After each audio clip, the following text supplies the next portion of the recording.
Let's talk about support. There has been a lot of different talk about what the supports are supposed to be. What are they supposed to feel like? How are they going to be in the future? What kind of rework are we actually going to get on our supports? It's a big question, and I don't think any one person has a definitive answer for what is going to happen to the support role. What really makes a good supporting character in Overwatch, the ones that we love to play with, are the ones that are connected to us, not just healing us, supporting us. It's not a healing role, it is a support role. Therefore, there should be a lot more abilities that support tanks and damage heroes, along with the other support, of course. One of the best examples of this is Mercy's ability. When she can connect to you, give you more damage output, and make you play better because she is there supporting you.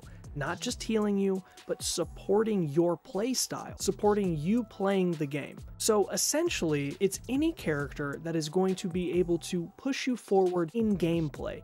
Not by healing you while you go through your gameplay, but making your gameplay better overall, whether that be a damage buff, speed boost, or any type of ability that just helps you perform better in a match. Everyone knows that playing support is really difficult. It doesn't feel rewarding, especially when you do your job and other players just don't take the initiative and get their jobs done. It makes you feel like you're not doing enough because you're responsible for keeping those heroes alive. You're responsible for keeping your teammates alive, and it's really important. So at the same time, it's also really easy for you to do fantastic, but your teammates still die and they still blame you, and you see it in the chat, and it's just something that a lot of us healers have to deal with. So what we're really looking for here is a way to make supports fun to play, even though the other members of your team might not be doing exactly what they're supposed to be doing. Your gameplay, your actions feel rewarding, and you make a bigger impact on the game. I would argue that supports already make a huge impact. Supports are not given enough credit, and I personally think that supports are extremely fun to play. I think that all roles are fun to play, but I have a huge feeling that a lot of things are going to change in the future when it comes to Overwatch 2. I feel like we're in the infancy stage. There's going to be so much more added and so many changes. You know, if we get an entire hero rework across the board when it comes to support heroes, it's going to be a huge impact on the game. And this is what it really sounds like. It sounds like every single hero in the support category is going to get some kind of change that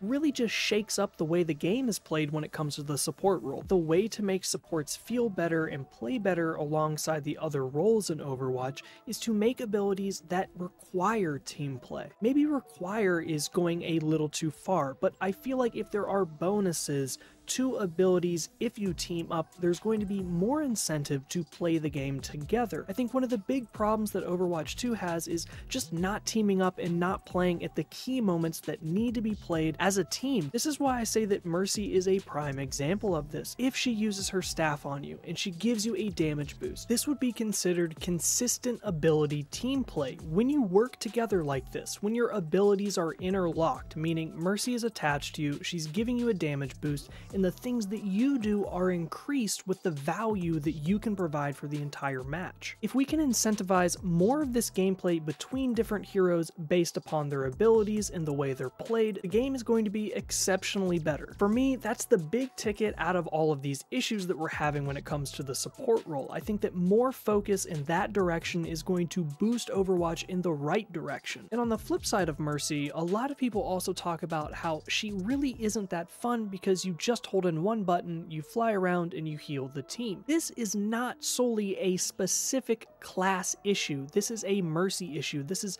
the way she was designed. So if we take a look at Ana, she is a much better hero to take example of. Right now, Ana is in a perfect place. She deals a great amount of damage that is very powerful when she needs to get rid of enemies that are diving her. Her two abilities are able to help with anyone that dives her, and it also helps out the team immensely. If we take a really big look at Ana, the entire playstyle of Ana is the perfect support hero. All of these abilities, even her ultimate ability and the way you play her, falls in line with all of those aspects that just make great team play inside Overwatch 2, which might also take us down the path where a lot of different heroes on the support side don't just have one big overarching change, they're all individually changed and mixed up. But that is a much hairier thing to get into. That is a lot of details, a lot of things that would be changed, and it wouldn't just happen overnight. If we're talking talking about one big support update that is going to make them feel better and play better, it's going to have to be something that just has a lot of thought put into it. It can't be half-assed, and it can't be something that they just try and test through smaller updates. It needs to be something that they work out in the background. On the back end of Overwatch 2, they get it solidified, and when they put it out to play, it is going to change the support system. It's going to change how we play supports, but at the same time, it's also going to be fresh and exciting, and if they do it correctly, they're going to need to implement some form of tinkering and changes that are easy to update over time, because I'm sure that the support role is going to change again and again. So at the end of the day, whatever they decide to do to the support role, I'm really excited for. I'm ready for a change. I'm ready for them to do some tinkering and just give us something that feels different, because the support role just isn't where it's supposed to be. It isn't where it needs to be, and it's something that is causing a little bit of a disruption when it comes to how Overwatch 2 is performing overall in the community. But I want to know what you guys think, so put your comments down below and let's talk about it, because this is a huge issue and it's something that is going to be really focused on in the future of Overwatch 2's lifetime. I hope you guys enjoyed the video, and I'll catch you on the next one. Flash out.